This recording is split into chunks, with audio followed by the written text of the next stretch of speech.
Merci. Monseigneur, Excellences, Mesdames et Messieurs, bonsoir. Yvan, tu veux bien t'asseoir? C'est pour nous un moment important, puisque chaque fois qu'on se regroupe, que la famille des marins se regroupe, c'est toujours un grand plaisir. Et ce soir, il est quand même, toutes nos pensées vont vers quelqu'un qui nous a quittés, qui était pour nous de la famille et qui était aussi de la région et qui a certainement marqué notre vie. Donc je crois que Catherine, vous en parlez tout à l'heure, beaucoup mieux que moi, mais enfin, je voulais quand même que l'on ait une pensée pour Florence. Voilà. Ce projet que Yvan et Catherine vont vous présenter ont initié, il est bien sûr issu d'une longue gestation et certainement de grande importance pour nous tous. Nous sommes attachés, nous les marins, à notre terrain de jeu qui est la mer, et chaque fois qu'on peut apporter notre modeste contribution, nous le faisons avec plaisir. D'autant plus avec plaisir que Catherine est souvent ici avec nous. Elle a participé à différentes régates et différentes manifestations ici au Yacht Club. Donc tu es quelque part un peu monégasque, et puis tu occupes de hautes fonctions. Tu vas nous en parler tout à l'heure. Et Yvan, il a fait naviguer du monde du Yacht Club, pas moi, mais pas mal, quelques représentants prestigieux de notre club. Et voilà, tu nous en parleras aussi, bien sûr, tout à l'heure. Donc, merci à vous, merci Monseigneur des Ordins, merci à l'ensemble des personnes ici présentes. Catherine.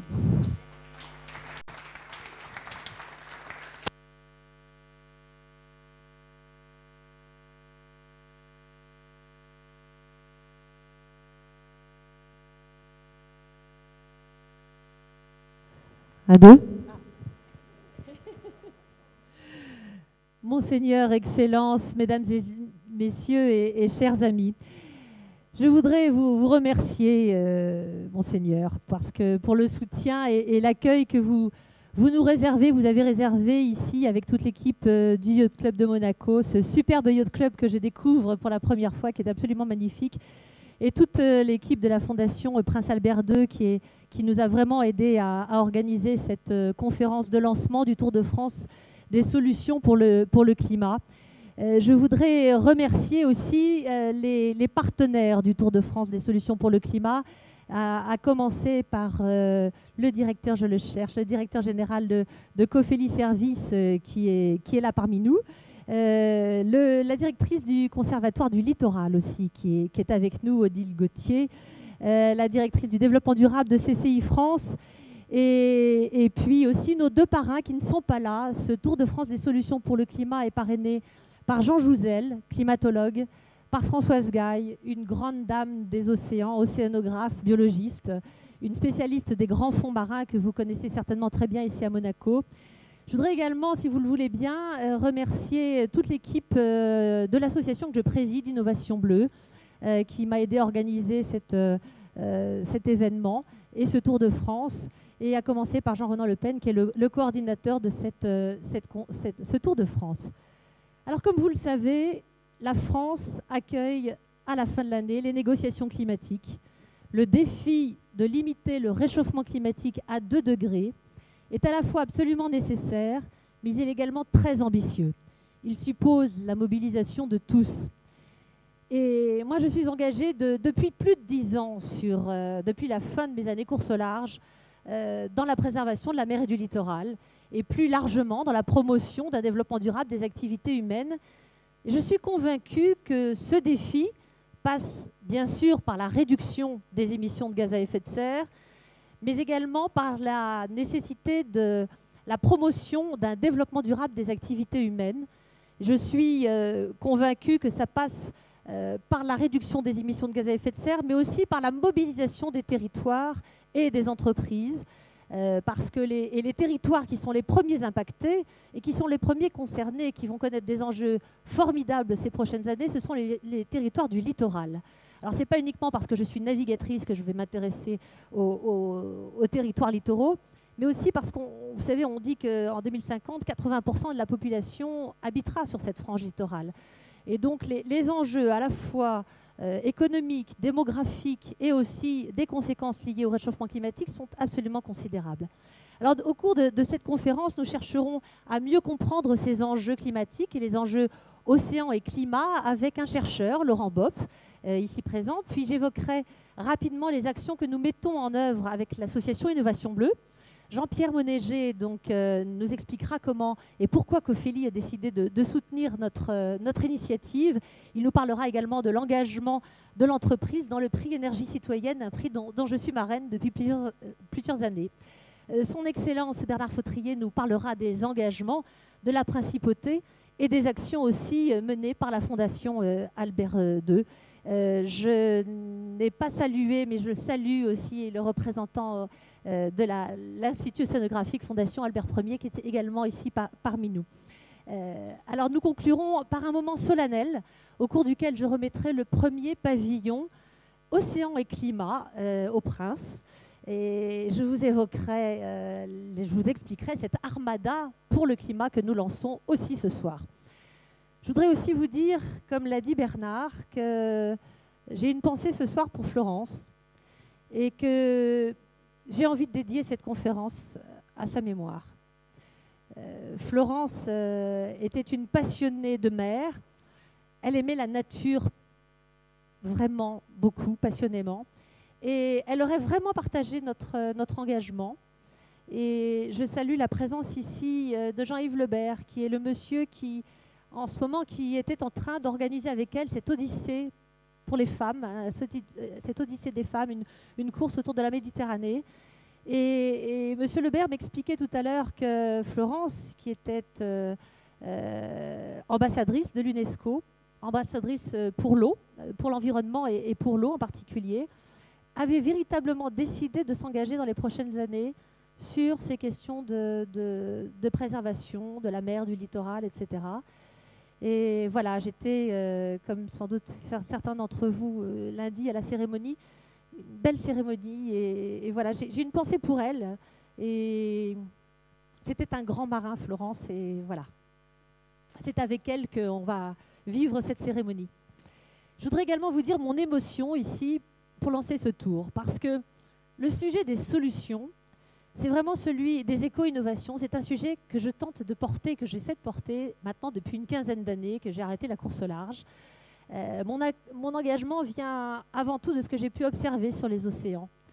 Il n'y a pas une traversée que j'ai faite sans observer des macro-déchets. Vous avez eu ici, il y a une quinzaine de jours, une conférence organisée par la Fondation Monseigneur et également par Tara Expédition, qui avait mené cette année une expédition sur les déchets en Méditerranée. Ça vient de là, mais aussi, moi je suis une femme optimiste, la devise, je suis persuadée, j'ai vraiment une conviction, l'homme est capable de relever ce défi des 2 degrés, je le crois sincèrement. Et ma devise depuis le retour de mon premier Vendée Globe, c'est que les rêves sont réalisables à condition d'entreprendre et de persévérer. Ça ne va pas être facile de relever ce défi. Il nous faut donc entreprendre, il nous faut tester des solutions, les promouvoir, inciter à leur reproduction. Et c'est l'exemple de Monaco hier et en ce moment, hein, aujourd'hui, c'était le salon EVER, le salon des véhicules écologiques. C'est aussi le formidable exemple de Solar Impulse, et je voudrais saluer toute l'équipe de Solar Impulse. J'ai eu la chance ce matin de visiter votre PC, la tour de contrôle, hein, je ne sais pas comment il faut l'appeler. Je ne savais pas qu'elle était présente ici à Monaco. Et j'ai eu en plus cette chance de dialoguer avec André Borgberg. C'est lui qui sera aux commandes du Solar Impulse pour la traversée du Pacifique. Vraiment bravo à toute l'équipe, quel engagement. Vous êtes vraiment un exemple. Et quand je flanche parfois, je pense à vous tous, parce que je me dis Solar Impulse y est arrivé, alors on va y arriver nous aussi. Pour commencer et pour mieux comprendre les enjeux climatiques, et plus spécifiquement les enjeux océan et climat, eh bien, j'ai demandé à Laurent Bopp de venir, mais avant, Laurent, que vous me rejoigniez, Laurent Bopp est un chercheur dont j'ai fait la connaissance parce qu'il a reçu une distinction il y a 2 ans à l'Institut océanographique Fondation Albert Ier. Et Laurent Bopp est membre du comité scientifique de la plateforme Océan et Climat. Alors la plateforme Océan et Climat, c'est une C'est une... alors, est-ce que je vais y arriver? C'est une... Voilà, la plateforme... Ah, la plateforme... Voilà, la plateforme Océan et Climat, c'est un collectif d'acteurs que nous avons créé maintenant il y a 1 an, qui réunit aussi bien des associations environnementales, des associations d'entreprises, des institutions, des fondations. Les 2 fondations monégasques, Monseigneur, sont membres et très actifs de la fondation, de la plateforme. Nous avons aussi des chercheurs. Alors, on pourrait peut-être passer la diapositive en grand format. C'est peut-être moi qui peux le faire. Non, c'est pas moi qui peux le faire. Bon, c'est pas grave que vous puissiez. Je veux bien que vous passiez la diapositive en grand format, parce que voilà. Voilà, donc je ne vais pas les citer, vous les lisez. C'est un collectif d'acteurs et qui a pour ambition de. On a 4 objectifs. Hein, on a 4 objectifs, à la fois de. Alors, est-ce que je vais m'en sortir? De sensibiliser le public au rôle prépondérant que jouent les océans dans l'équilibre du climat. Laurent Bopp nous l'expliquera. Les océans, c'est 50% de l'oxygène voilà, qui est dans l'atmosphère. C'est pas que les forêts, hein, l'oxygène de l'atmosphère. Et les océans captent 25%, mais Laurent Bopp me corrigera peut-être, de nos émissions de gaz à effet de serre. Sensibiliser donc le grand public, informer, sensibiliser les décideurs, et notamment aussi les négociateurs à la fin de l'année. Hein. Développer la connaissance scientifique, Laurent Bopp vous le dira, on ne connaît pas suffisamment les océans. Et ici en Principauté, je sais que vous soutenez beaucoup bien évidemment la recherche, et notamment au travers du travail de l'Institut océanographique. Mais voilà, on a vraiment besoin de participer à la connaissance. Je pense que la connaissance aujourd'hui est même l'affaire de tous. Collecter les données océanographiques, c'est ce que va faire le bateau d'Yvan Gréboval aussi. C'est ce qu'on va faire avec ce tour, on en reparlera tout à l'heure. Et enfin, très ambitieux, intégrer l'océan dans le champ des négociations climatiques.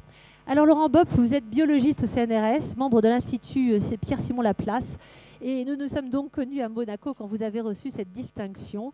Je suis très honorée très impatiente de vous entendre sur ces questions océan et climat et sur les enjeux climatiques plus globalement.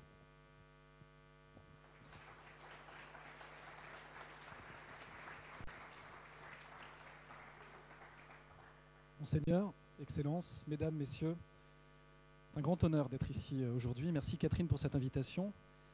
Merci aussi pour ces initiatives qui, du côté des scientifiques, sont très positives. Elles nous boostent, elles nous donnent du courage pour continuer à essayer d'avancer sur le chemin de la connaissance.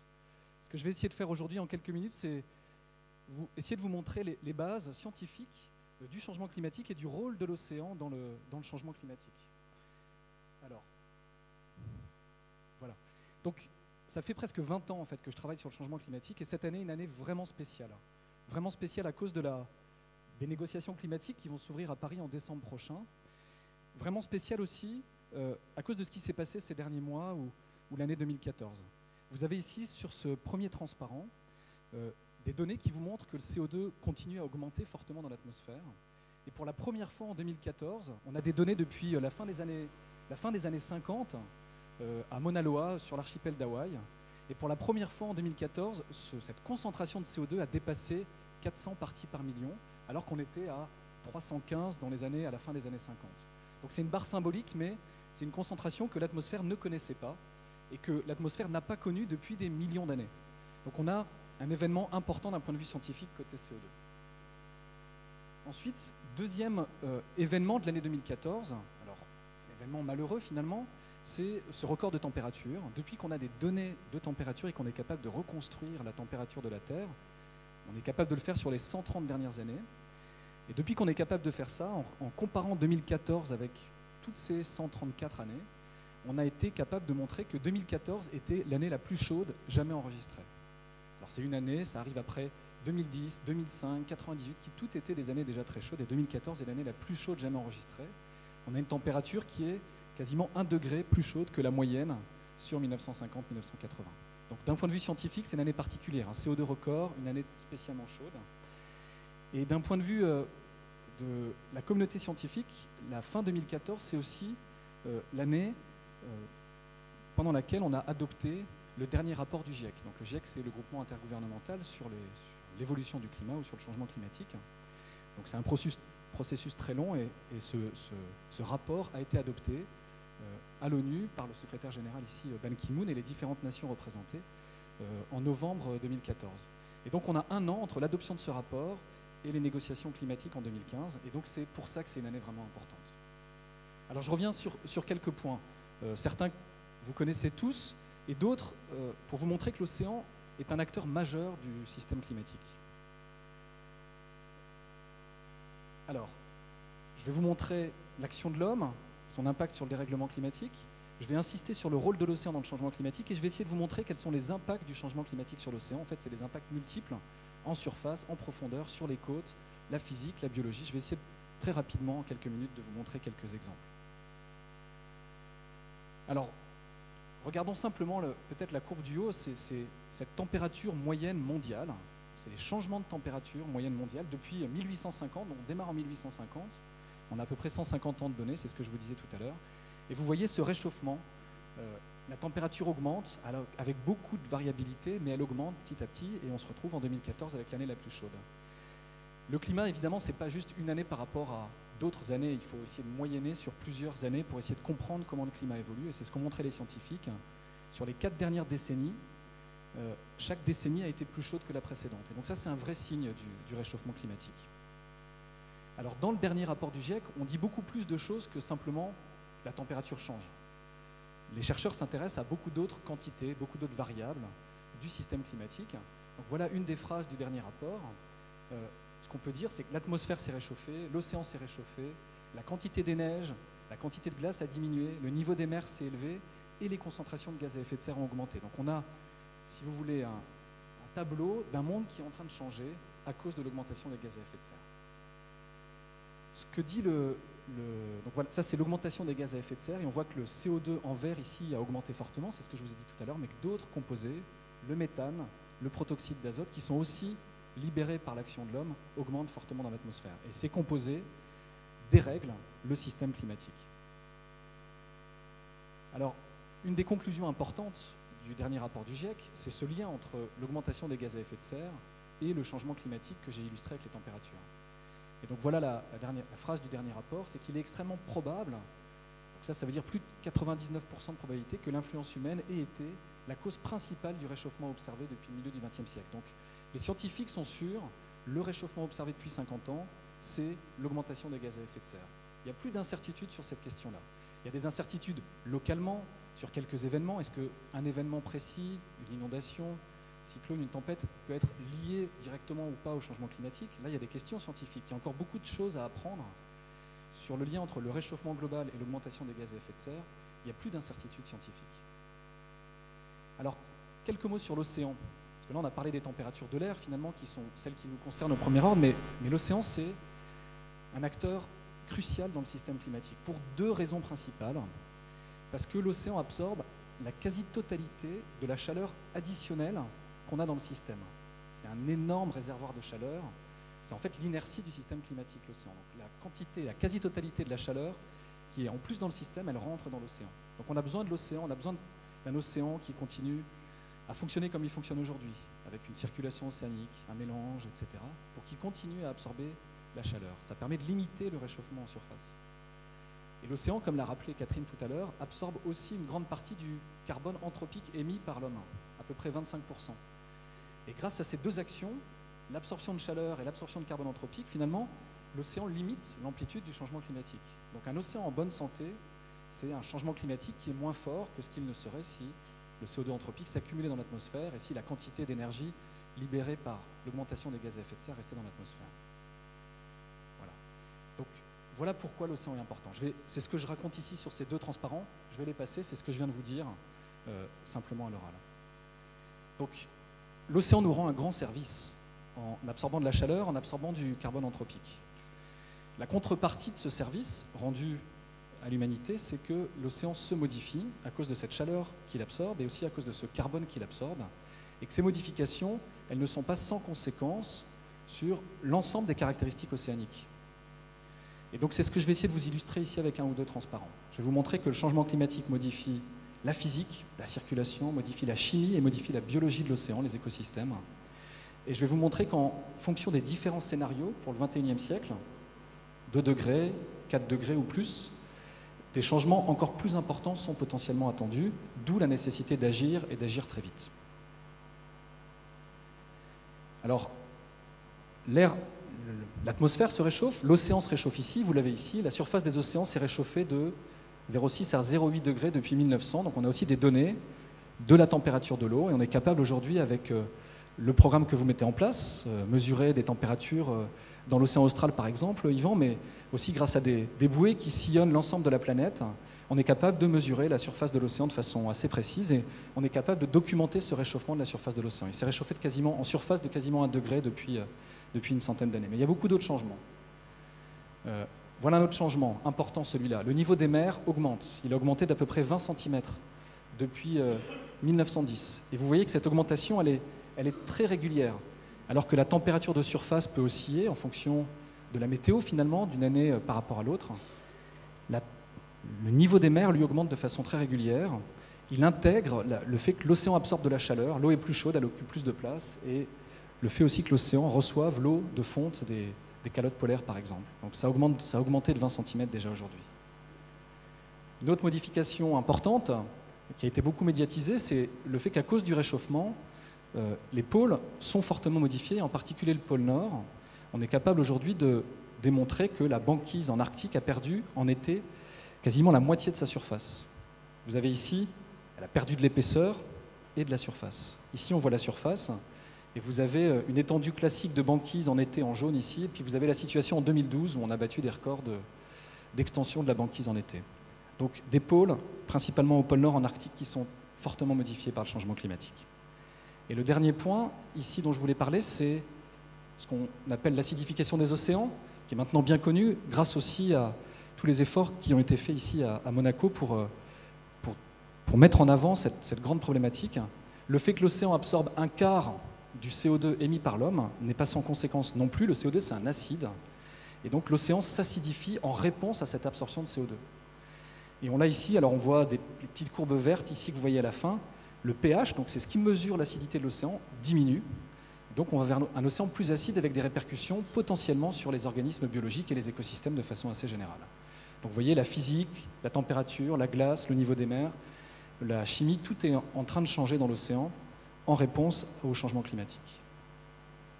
Le dernier point, on n'a pas parlé de biologie, mais on commence à avoir de plus en plus de données. C'est plus compliqué parce que c'est très divers en fonction de la zone où on se place. On commence à avoir de plus en plus de données qui nous montrent des changements manifestes de la répartition des espèces, de leur taille, de l'organisation des écosystèmes. Et certaines de ces données nous montrent une réponse au changement climatique.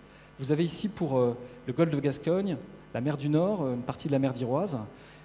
On regarde la présence d'espèces tempérées d'eau chaude et on a été capable, sur les 50 dernières années, de documenter une remontée vers le nord très importante de ces espèces d'eau chaude. Et on commence à faire ça pour beaucoup de régions du globe, de montrer des changements fondamentaux des écosystèmes en réponse au réchauffement, à l'acidification, au changement de couverture de glace, etc., etc.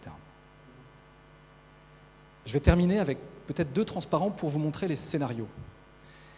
Donc là, le tableau que j'ai dressé, il est assez sombre. On voit des choses qui changent. Dans certains endroits, ça peut être positif, mais en grande majorité, les changements qu'on est en train d'observer sont des changements difficiles, rapides, trop rapides pour les espèces qui vivent dans l'océan. L'espoir, peut-être, c'est qu'on a encore le choix et qu'entre 2 scénarios, alors là, vous avez le scénario rouge ici, on voit l'augmentation de température au cours du XXIe siècle. C'est un scénario où on continue comme aujourd'hui. La quantité de CO2 continue à augmenter fortement dans l'atmosphère. Et le scénario bleu, c'est le scénario des 2 degrés dont a parlé Catherine. On est capable de limiter nos émissions pour maintenir le réchauffement de la planète en dessous de 2 degrés. Et donc vous avez, sur les températures, des changements importants. Sur l'acidité de surface des océans, en maintenant le CO2 à des niveaux limités, on est capable aussi de limiter la façon dont l'océan s'acidifie. Et donc on voit bien qu'on a encore le choix entre 2 mondes très différents, un monde très chaud où l'océan est acide, ici en rouge, et puis un monde où l'océan est nettement plus froid et où l'océan est nettement moins acide. Alors pourquoi température, pH? Il y a beaucoup d'autres choses qu'on commence à regarder d'un point de vue de projection climatique, et je ne vais pas commenter ces différentes figures, mais pour vous dire qu'entre ces 2 scénarios, il y a de grandes différences sur tout ce qu'on regarde. Dans le scénario haut, le scénario du pire, si vous voulez, il n'y a plus de banquise en Arctique en été à partir d'à peu près 2050. Dans le scénario où on est capable de limiter la température globale à un réchauffement de plus de degrés, on maintient la banquise d'été en Arctique. C'est ce que vous avez sur les schémas en haut à gauche ici. L'augmentation du niveau des mers entre ces deux scénarios est aussi très différente. Dans le scénario rouge, le niveau des mers pourrait augmenter de quasiment 1 mètre à la fin du XXIe siècle. Dans le scénario bleu, on est capable de maintenir cette augmentation à des niveaux plus raisonnables. Et il y a des impacts aussi sur les écosystèmes, ici avec une illustration sur les coraux, en lien avec l'acidification, mais aussi sur les pêcheries mondiales. Donc on voit qu'il y a des impacts économiques aussi très importants. Ma dernière figure, mon dernier transparent, c'est celui-là. C'est une figure très importante qui vous montre, on ne le voit pas vraiment, mais en bas, vous avez la quantité totale de CO2 qui peut être émise ou qui a été émise par l'homme. Et sur l'autre axe, vous avez le changement de température. Et on regarde comment la température est reliée au CO2. Et évidemment, plus vous émettez de CO2, plus vous réchauffez la planète. Aujourd'hui, on en est là. On a émis à peu près... aujourd'hui, on en est au point noir. On a émis à peu près 1500 milliards de tonnes de CO2. Si on veut limiter le réchauffement de la planète à 2 degrés, on a le droit à 3000 milliards de tonnes de CO2. On a fait le moitié du chemin. Il nous reste 1500 milliards de tonnes de CO2 avant d'atteindre les plus de degrés. Donc c'est ça l'enjeu des négociations climatiques, c'est quelles sont les trajectoires possibles de réduction des émissions, et ça implique pas seulement les négociations climatiques, mais aussi les acteurs locaux, parce que ça joue sur les réductions, sur les émissions. Il nous reste 1500 milliards de tonnes de carbone si on veut limiter le réchauffement à 2 degrés, et c'est de ça dont il sera question évidemment à Paris, et auquel vous contribuez ici fortement. Merci Catherine encore pour cette initiative.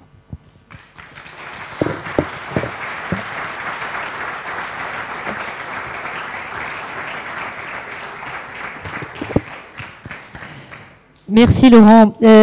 Un mot de l'association Innovation Bleue. Ah, je suis en train de repartir en arrière. Voilà. L'association Innovation Bleue, donc, que je préside et qui est donc l'organisatrice de ce Tour de France des solutions, on a 2 axes. Un axe de programme technologique, parce que moi, j'ai pas seulement envie de sensibiliser, j'ai aussi envie de montrer l'exemple. D'abord, je suis navigatrice et j'ai envie de continuer à naviguer. J'ai envie aussi de faire bouger la filière nautique qui est la mienne, qui est une filière extrêmement innovante.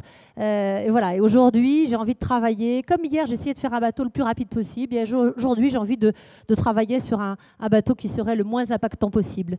Le deuxième axe, et donc c'est le voilier du futur, et je vais vous en dire un mot. Le deuxième axe, ce sont les programmes de sensibilisation.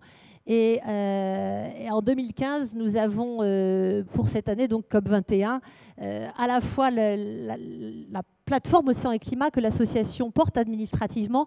Et j'ai la présence de Patricia Ricard, qui est aussi un des membres, qui est présidente de l'Institut océanographique Paul Ricard, et un des membres éminents de la plateforme Océan et Climat. Le Tour de France des solutions, et puis l'Armada pour le climat.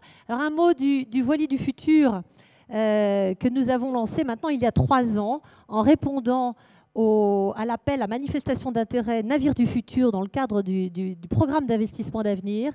C'est très ambitieux ce que nous avons avec ce bateau. L'idée, c'est de faire véritablement un bateau ambassadeur de la transition écologique et énergétique, un bateau sur lequel on va développer une vingtaine d'innovations. Et si on peut agrandir la diapositive qu'on arrive un petit peu à voir, l'ambition de ce bateau, c'est consommer moins de matières premières et mieux les recycler. Donc on va travailler véritablement sur le choix des matériaux et sur l'assemblage. On va travailler sur le développement des biocomposites, les matériaux biosourcés qui vont remplacer probablement, peut-être demain, le verre polyester qui équipe 80% de nos bateaux de plaisance, hein, et dont on ne sait pas quoi faire en fin de vie. Développer un mix énergétique aussi visant l'autonomie du bateau. On a notamment un capteur océanographique. Alors on ne voit pas forcément très bien sur la diapositive malheureusement, mais on a des plaquettes si ça vous intéresse. On va va travailler sur le traitement des eaux noires et grises, donc réduire un maximum les rejets sur l'environnement du bateau. Et puis, il y a une ambition aussi un peu plus humaniste, favoriser une plus grande harmonie entre l'homme et son environnement. C'est un projet industriel, ce n'est pas uniquement un prototype que nous voulons construire. J'espère pouvoir le mettre à l'eau d'ici à l'horizon de 2 ou 3 ans. C'est un véritable projet industriel et l'ambition, c'est que les industriels que nous embarquons, il y a une quinzaine de PME françaises. L'ambition, c'est qu'elles arrivent à développer leur activité économique grâce à ces innovations. Notre objectif est de montrer qu'il y a un avenir économique aux éco-innovations. Ce n'est pas uniquement du one-shot, ça peut marcher aussi d'un point de vue économique et social. Alors pour le moment, le bateau n'est pas construit. Alors pour ce Tour de France, eh bien, nous avons la chance, et pour tout vous dire, c'est Yvan qui m'a soufflé l'idée de ce tour, parce que Yvan, il est comme nous, il est engagé, il est aussi membre de la plateforme Océan et Climat. Et voilà, donc on va partir avec le bateau d'Yvan, qu'Yvan prépare, et si je n'aurai pas le temps, Yvan, malheureusement, de te laisser la parole pour nous présenter ton formidable projet. Mais l'Océano Scientific Observer, qui est... alors, je ne sais pas où est-ce qu'il est, là. Est-ce que vous le voyez d'ici? Voilà, il est sur le ponton, là. Est un magnifique bateau de 16 mètres de long. Un bateau qu'Yvan a conçu pour la course au large au départ et qu'il a équipé d'un système, un OSC système, comme tu l'appelles. Et depuis toutes ces années, ça fait plusieurs années, un paquet d'années, combien ? 8 ans qu'Yvan travaille sur ce projet. Il a optimisé un système que Laurent Bopp a découvert tout à l'heure en navigation, qui permet de collecter de la donnée à l'interface entre l'océan et le climat. Et Yvan part à la fin de l'année pour un formidable projet d'un tour de l'Antarctique pour collecter de la donnée. Un mot sur le Tour de France des solutions pour le climat. Ben, pas qu'un mot, mais je ne vais pas m'étendre non plus. Voilà, le Tour de France, il a 2 objectifs. Mobiliser les territoires et les acteurs et valoriser les solutions développées. Nous le menons du reste en partenariat avec d'autres acteurs engagés sur le sujet des solutions, Solutions COP21. La Fondation Nicolas Hulot aussi a lancé My Positive Impact récemment.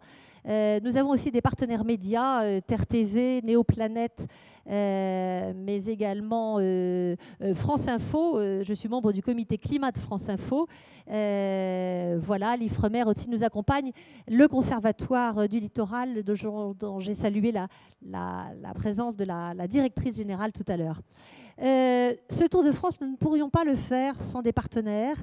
Et moi, j'ai une histoire avec Cofeli, je vous l'ai dit tout à l'heure. Je suis marraine du prix Cofeli, du prix Énergie citoyenne, qui est un prix qui a été créé il y a 6 ans et qui a pour objectif justement déjà d'inciter les collectivités territoriales à s'engager dans la transition énergétique en leur remettant donc ce prix. C'est juste un honneur, c'est une Marianne qu'on leur remet.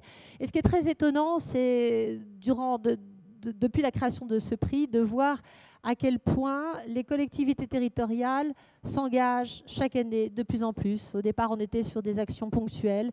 Aujourd'hui, on est sur une véritable stratégie énergétique.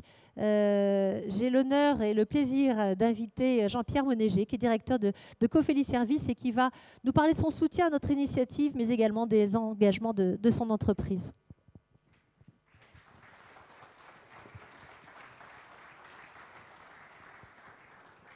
Monseigneur, Monsieur le Ministre, Mesdames, Messieurs, 2 mots très rapidement pour dire que nous soutenons Catherine Chabot parce que tout simplement nous la connaissons depuis longtemps. C'est une personne engagée et donc il y a une histoire affective entre Catherine Chabot et Cofeli Services.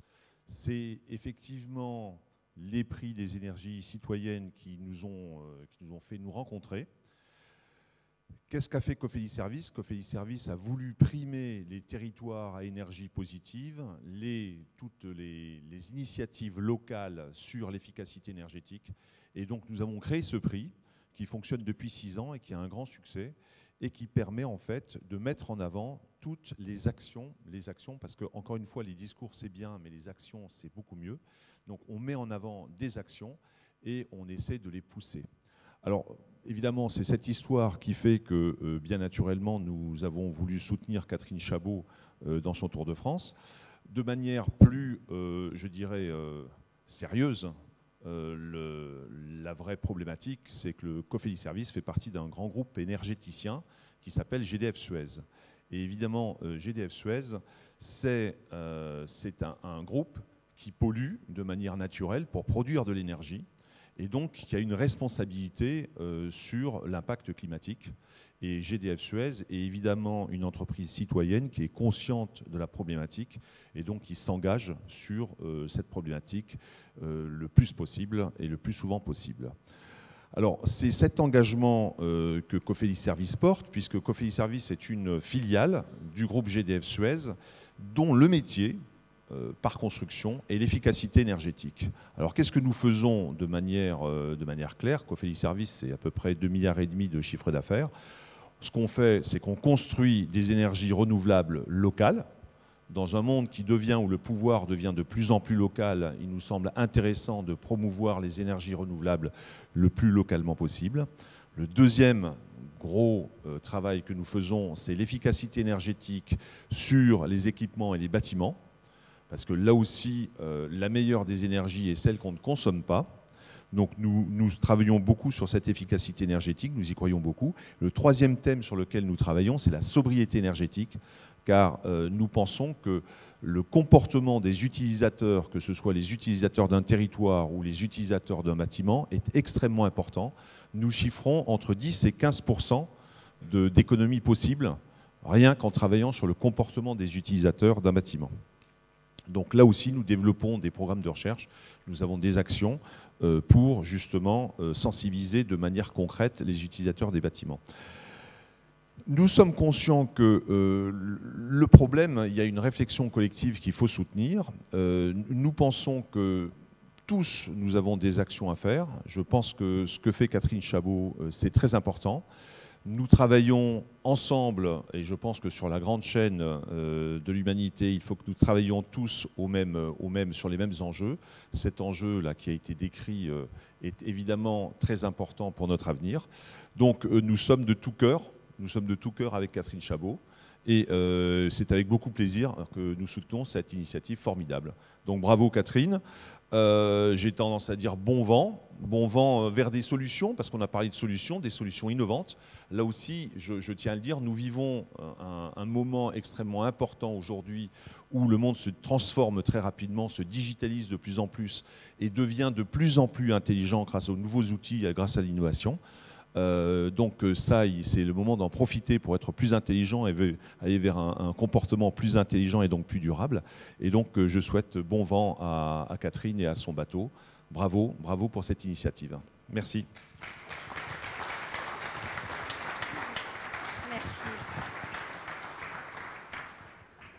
Alors, je m'aperçois, on parle d'un Tour de France et je ne vous ai pas dit qu'on allait faire 9 escales, qu'on allait remonter, quitter Monaco pour aller vers Nice, la Seine-sur-Mer, Sète, Bayonne, Bordeaux, Brest, Nantes, pardon, Brest, Cherbourg, Caen, Ouistreham, Boulogne, probablement Dunkerque, et remonter ensuite jusqu'à Paris, où nous ferons remonter ces solutions jusqu'à Paris. L'ambition est de faire un recueil de toutes ces solutions.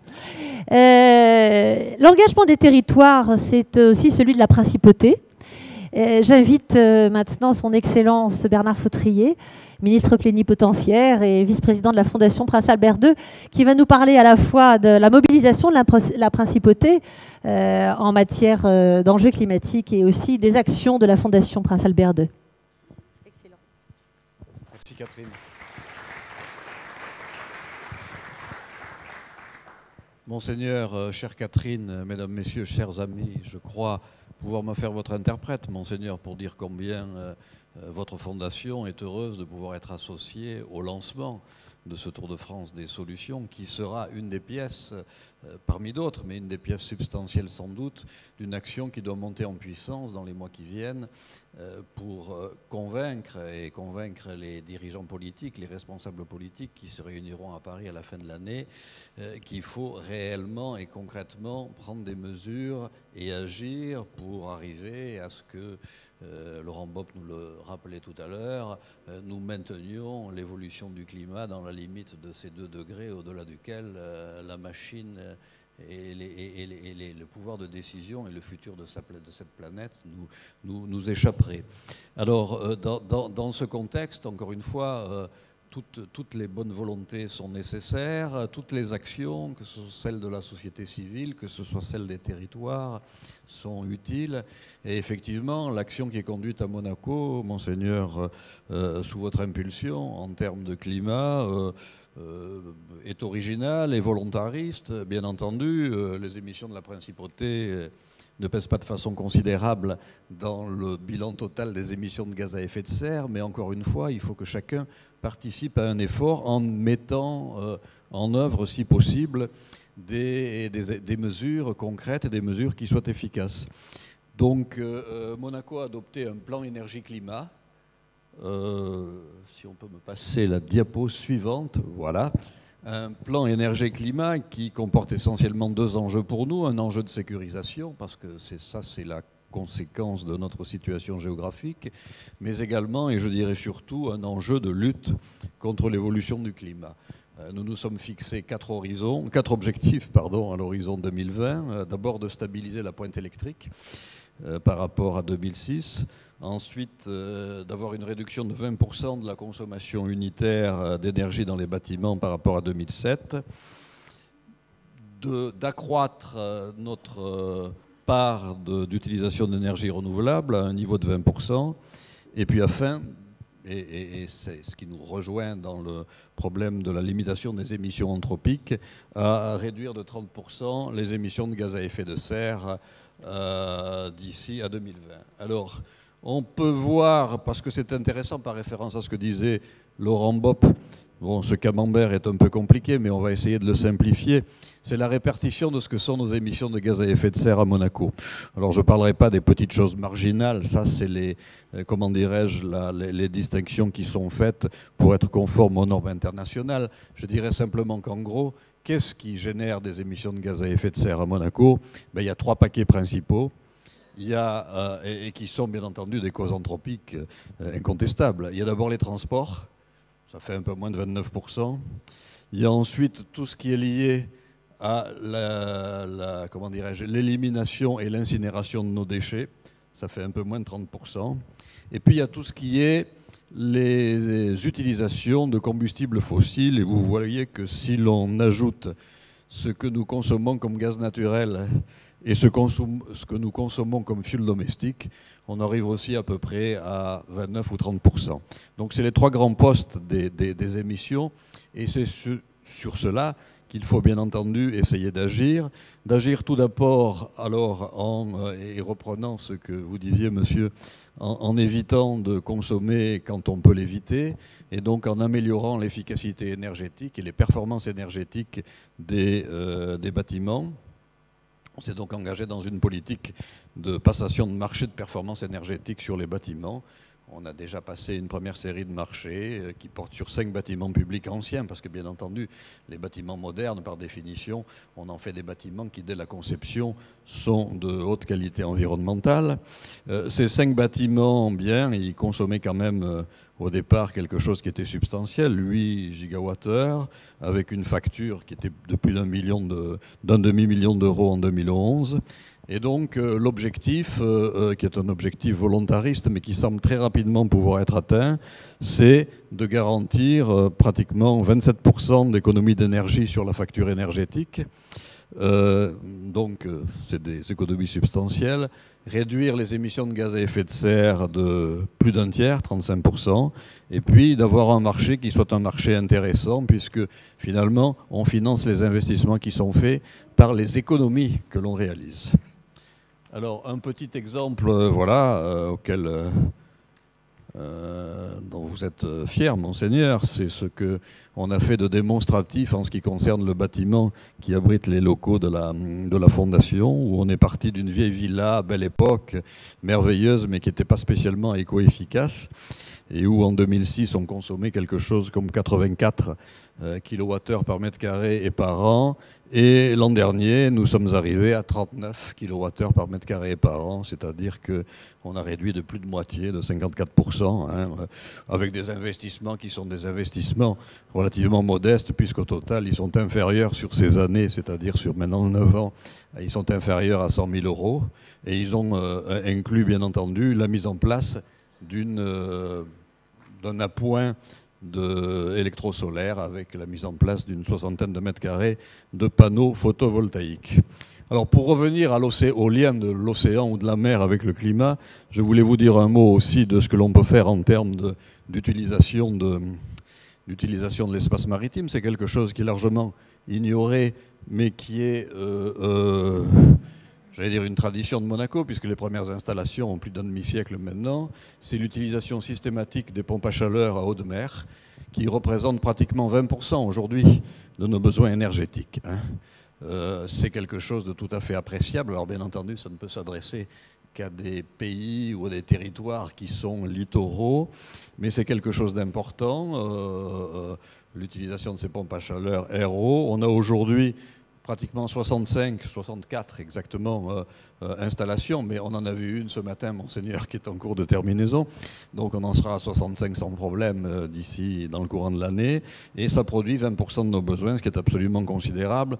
Tout cela, bien entendu, dans un contexte où on vérifie qu'il n'y a pas d'impact négatif sur le milieu ambiant. Ça, c'était l'aspect des pompes à chaleur.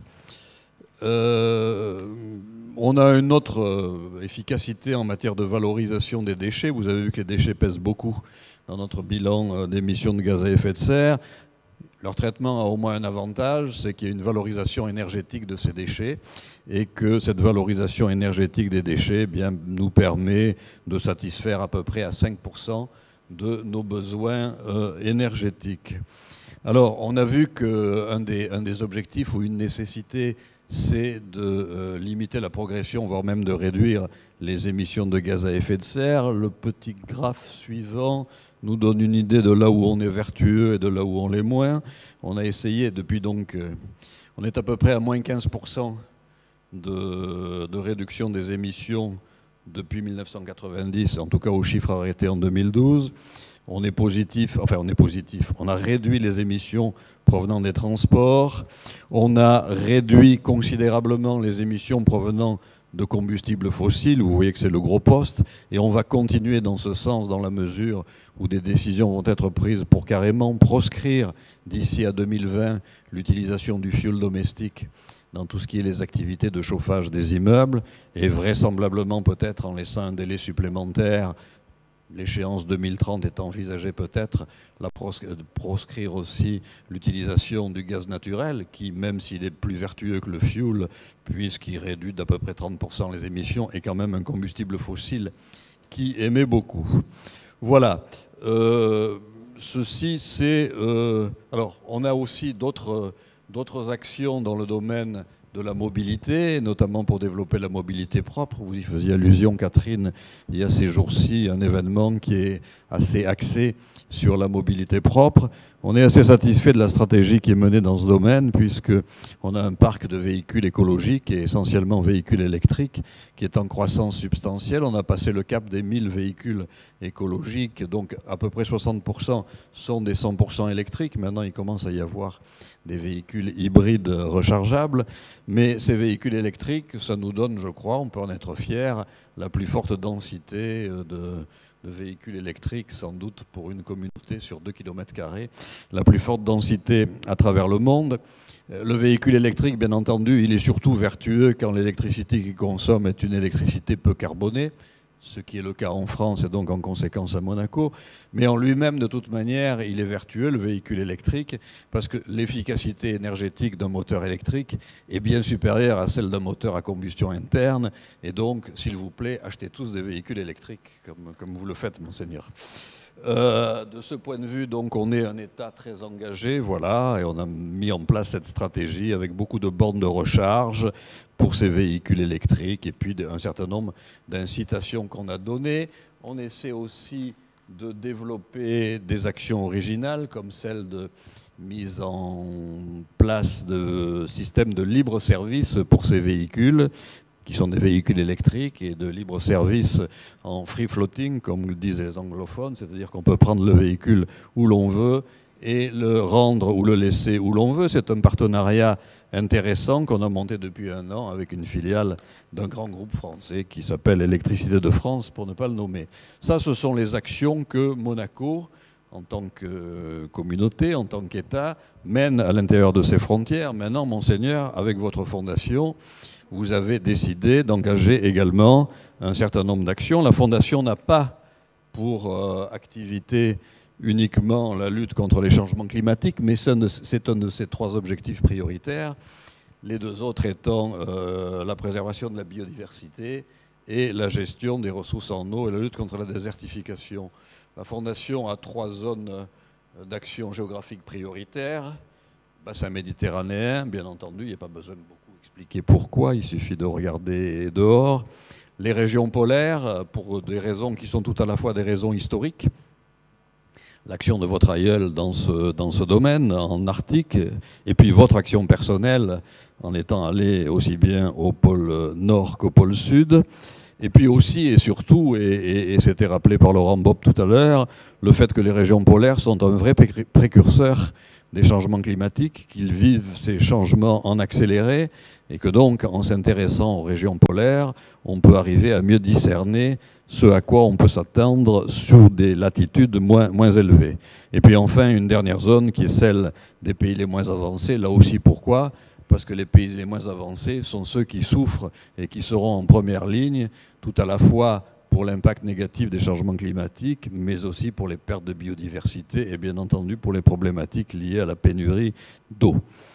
3 missions spécifiques: établir des partenariats, sensibiliser les populations, mais les pouvoirs publics à l'impact des activités humaines, et puis promouvoir et encourager des initiatives remarquables dans ces domaines. Alors, plus spécifiquement, globalement, juste pour donner une idée, 342 projets approuvés depuis 2006, des chiffres et des espèces sonnantes et trébuchantes, plus de 30 millions d'euros investis sur ces projets.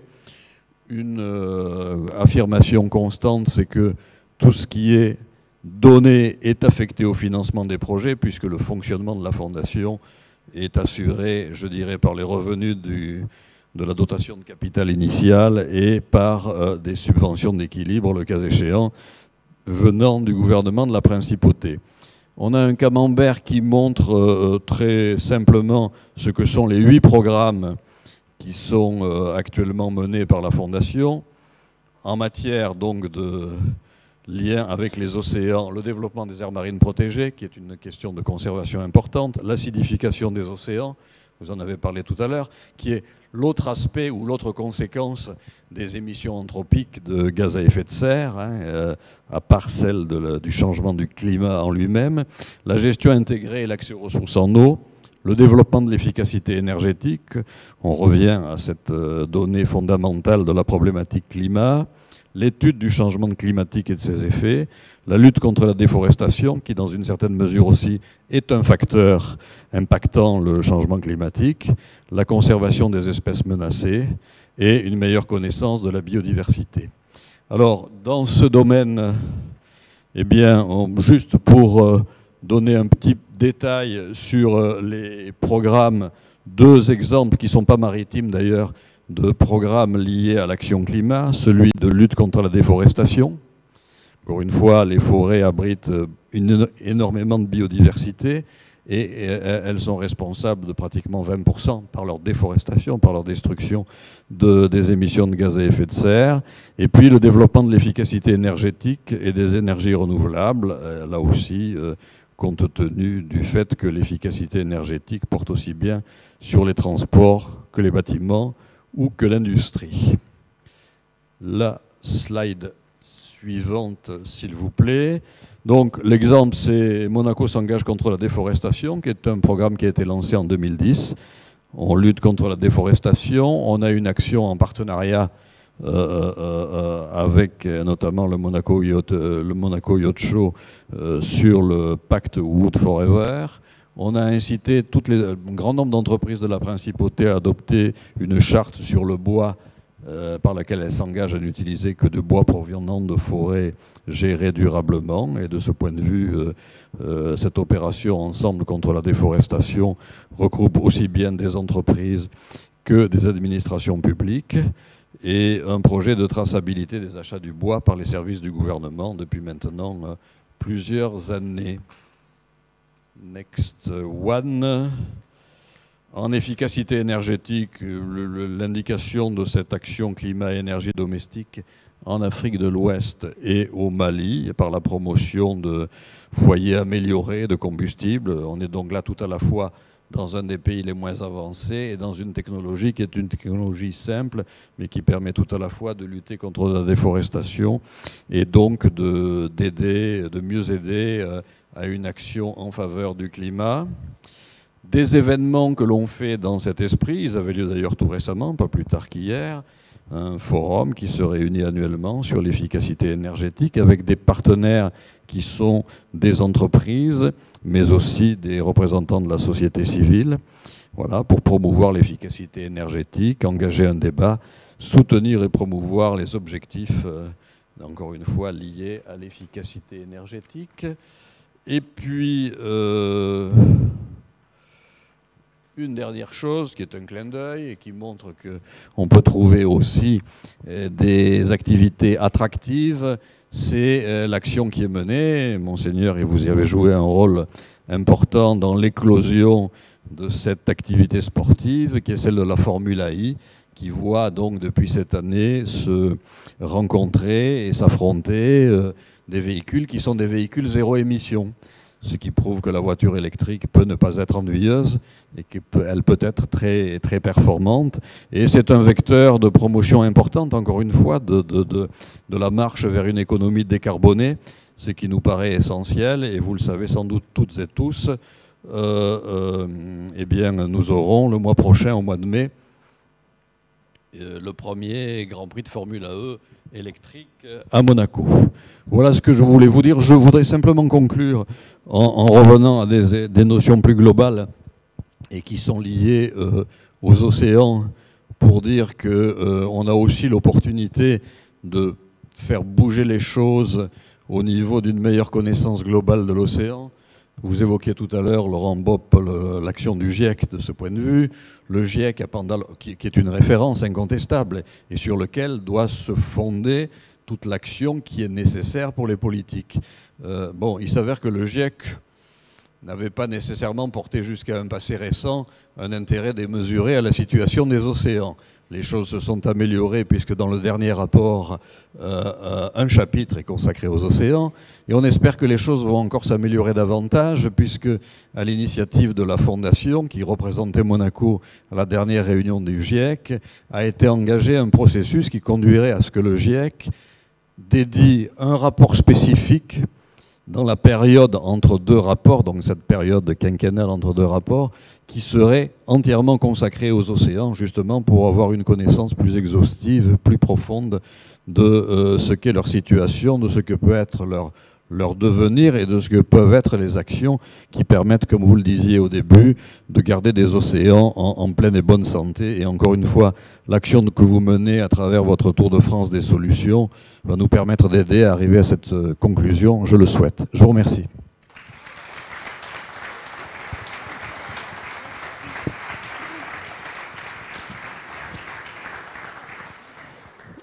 Merci, Excellence. Et si vous me le permettez, j'ai envie de saluer Raphaël Cuvelier qui a mené cette démarche pour la Fondation Anaérobie récemment, et Philippe Mondilly aussi qui est directeur scientifique de la Fondation Prince Albert II. Voilà. Excellence, vous allez pouvoir échanger sur tous ces sujets-là avec Annabelle Jäger qui est là. Et Annabelle, merci d'être là. Tu représentes la région PACA et est en charge du développement durable. Et je pense que la démonstration, les informations que vous venez de nous transmettre sont à échanger, je pense. Je suis sûre que vous avez des choses à vous dire. En tous les cas, merci, parce que j'ai trouvé votre intervention extrêmement riche et pertinente. Je pense que beaucoup de gens ont découvert, Monseigneur, l'engagement de la principauté ce soir. J'en suis très fière et très heureuse. Avant d'en arriver à la conclusion un peu solennelle de ce lancement, je voudrais saluer quelques marins qui sont dans la salle et un petit clin d'œil à un marin, un membre de la belle classe avec qui j'ai eu l'honneur de courir Palerme-Monaco, Tom van der Bruggen. Tom, merci d'être présent. Et vraiment, je sais que, voilà, nous avons eu la chance de tirer quelques bords ensemble sur Amadour aussi et de courir Palerme-Monaco. Et puis Stéphane Pougon qui fut un coéquipier avec toi, Yvan, sur la Whitbread en 85. Voilà, et puis d'autres marins qui sont ici présents. Demain, Yvan, ton bateau sera barré quand nous prendrons le large pour démarrer, par Pierre Cadiraghi, donc, que je ne connais pas, mais qui est aussi un grand marin et un passionné de mer et de bateau. Je pense que Monseigneur est jaloux. Peut-être on peut vous faire une place à bord demain si vous y tenez. Alors nous arrivons à la conclusion et à un moment solennel de ce lancement du Tour de France des solutions pour le climat, pour porter l'ambition de la plateforme Océan et Climat et pour porter la voix de l'océan jusqu'à Paris. Eh bien, nous avons besoin d'ambassadeurs. Nous allons mobiliser des marins qui incarnent cet engagement et qui nous permettront de faire rayonner le message sur le rôle essentiel que jouent les océans dans l'équilibre du climat. C'est ça l'Armada du climat qui nous mènera donc jusqu'à Paris. Nous allons avoir aussi des navires qui vont monter à Paris à la fin de l'année. Tara revient à Paris, Planète Solar revient à Paris, la recouvrance et puis aussi le navire de l'Energy Explorer qui lui aussi va bientôt partir pour un tour du monde pour prouver aussi, pour promouvoir les énergies renouvelables. Monseigneur, par les messages que vous portez, on l'a compris, sur les réchauffements climatiques, sur l'Arctique, sur les océans, sur les déchets, tout ce qu'on vient d'entendre, et sur les océans et leur nécessaire préservation, par les soutiens aussi que vous apportez à toutes les initiatives qui émergent, et parce que vous incarnez aussi dans la belle continuité de ce que votre aïeul a initié et que nous sommes nombreux à admirer aussi, eh bien, j'ai véritablement envie que aujourd'hui, je lance cette Armada pour le climat. Et Jacques Rougerie me disait hier soir, Jacques Rougerie qui pensait être parmi nous, et Jacques que vous connaissez bien, sa fondation est partenaire aussi, membre de la plateforme Océan Climat. Et Jacques me parlait de vous hier soir et me disait finalement, le prince, c'est l'amiral et nous sommes son équipage. Voilà. Et moi, j'ai trouvé l'image de Jacques absolument superbe. Alors, si vous voulez bien être l'amiral de notre Armada pour le climat, nous en serions très très fiers. Voilà. Donc, j'ai l'honneur et la joie de vous remettre un premier pavillon océan et climat. Alors, pour un navire qui est le navire emblématique amiral du Yacht Club de Monaco, un navire, je vous le dis, je vous l'ai déjà dit, qui est pour moi le plus beau voilier au monde, sur lequel j'ai eu la chance, grâce à Bernard d'Alessandrie, merci Bernard encore, de naviguer il y a quelques années à bord avec Éric Tabarly au moment de la Classic Week.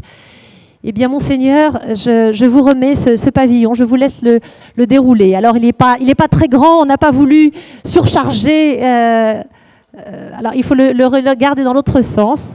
C'est voilà, le pavillon Océan et Climat que nous délivrerons aux marins ambassadeurs de la... Merci.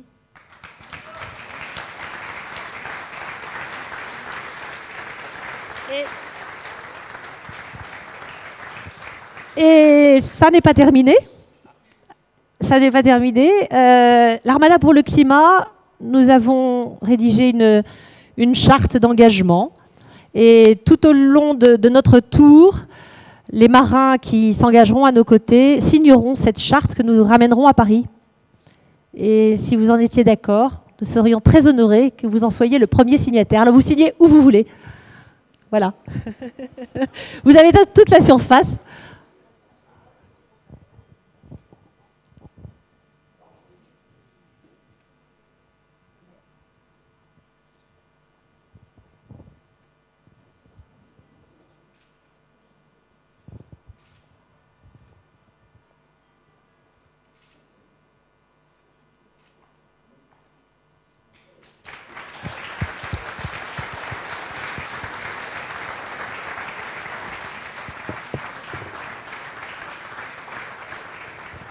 Et pour le Yacht Club, nous vous remettons cette charte, la reproduction de cette charte. Et voilà, vraiment un grand merci.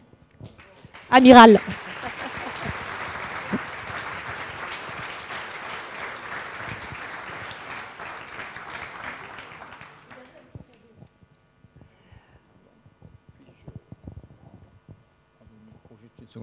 Ben, écoutez, merci infiniment, Catherine, pour le pavillon, pour m'avoir demandé de signer cette charte si importante.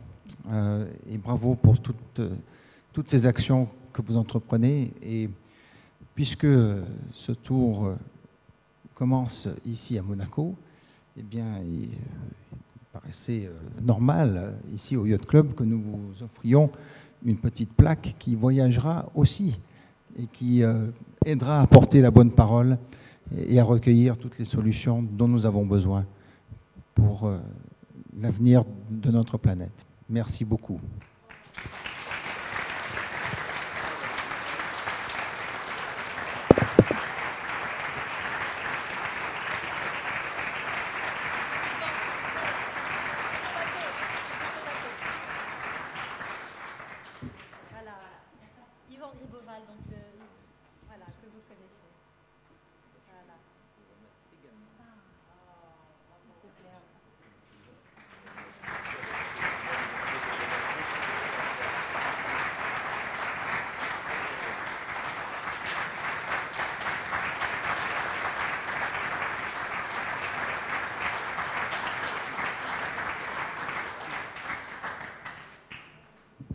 Voilà, je vous invite à boire le verre de l'amitié. Merci en tous les cas à tous de votre présence.